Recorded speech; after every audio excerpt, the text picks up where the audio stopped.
Today on the Pinnacle Health Plan short video series on simplifying health insurance, we're going to start off with an easy one, and we're going to talk about sales pitches that create no value at all.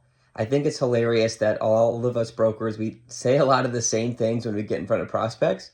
So I kind of want to make you aware that maybe you are doing it. I know I had to hear this one time and say, oh shoot, I need to change my language. But what I did here is I created the top 5 things that I'm constantly hearing from brokers that are creating no value in the space. If you have any honorable mentions, please put them in the comments. I always think these are hilarious. So again, top 5 things of what everyone else is saying that's creating no value for your pitch. First off, we provide great service. It's like, no duh. Like everybody's gonna say they provide great service. Like, what are you gonna answer? Like, yeah, we have mediocre service. Maybe you shouldn't go with us. But no, you're gonna say you have great service. Everyone's saying that. Next is, and this kind of goes with service, but I always hear this line: we're gonna pick up the phone when you call, and we're going to answer your emails in 24 hours. Like, what are you going to say? Hey, if it's a hard email, I might not answer for, 36 hours or a couple days, but you'll get your answer. It's like, no, the prospect doesn't want to hear that. So we hear this all the time. Third one, I always think this one's funny, is we're going to turn over every stone in the marketplace. We're going to make sure you have the best rate in the market every single year.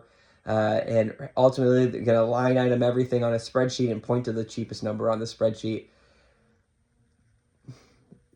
These HR people, these controllers, CFOs, owners, they've been in the business a long time.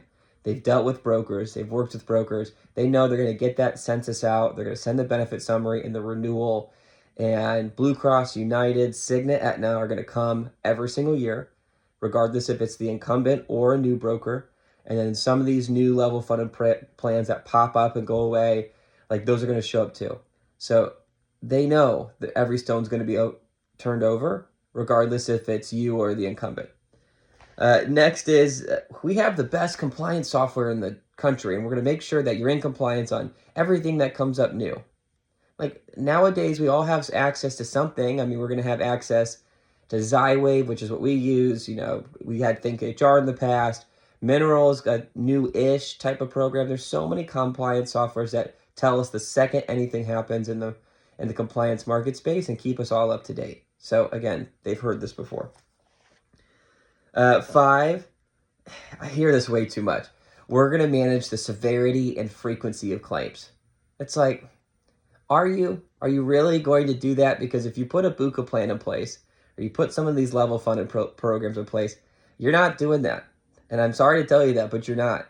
The only way that you're maybe stopping the frequency of claims is by putting in a high deductible health plan that makes employees pay out of pocket for those claims, so they just don't go because they can't afford care, and that doesn't help them anyways. So it's overturned.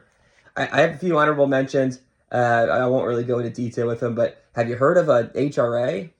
Like, you're gonna raise deductibles, add an HRA. That's not new.